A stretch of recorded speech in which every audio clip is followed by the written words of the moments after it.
சிலப்பதிகாரம் 4வது பகுதி தொடர்கிறது.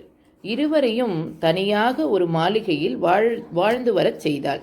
இவ்வாறு இல்லறத்தை இருவரும் சில ஆண்டுகளாக இனிது நடத்தி வந்தார்கள். மாதவி எனும் நாடகம் அது.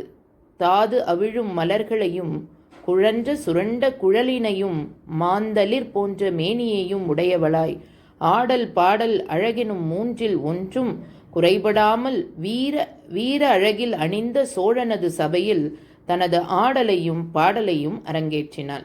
அச்சபையில் அரசர், வணிகர் முதலிய சிறப்பு வாய்ந்த மக்களெல்லாம் தத்தம் பெருமைக்கும் நிலைமைக்கும் ஏற்ற முறையில் வரிசை வரிசையாக அமர்ந்திருந்தார்கள்.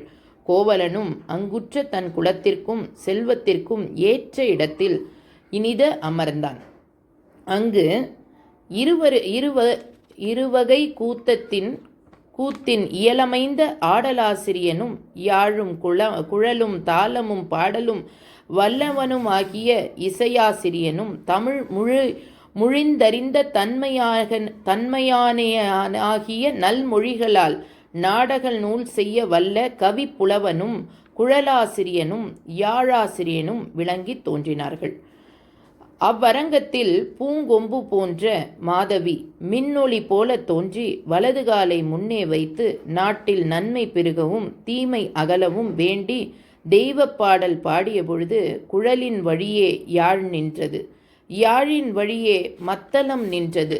இவ்வாறு இசை கருவிகளெல்லாம் பரந்தும் நிழலும் போல ஒன்றாய் ஒலிப்பு சபையில் பாட்டும் கூத்தும் நிகழ்ந்தன.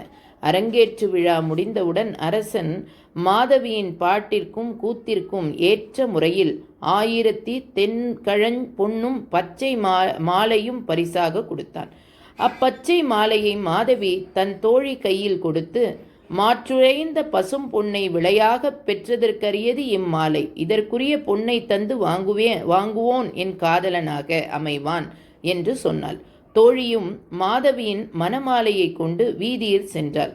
அப்பொழுது மாதவியின் ஆடலையும் பாடலையும் அழகையும் கண்டு மயங்கி தன் உள்ளத்தில் அவள் உருவத்தையே அழகுழ எழுதி பார்த்து மகிழ்ந்திருந்த கோவலன் மாதவி மாலையை பொன் கொடுத்து வாங்கி தோழியுடனே அவள் மனையிற் சென்றான்.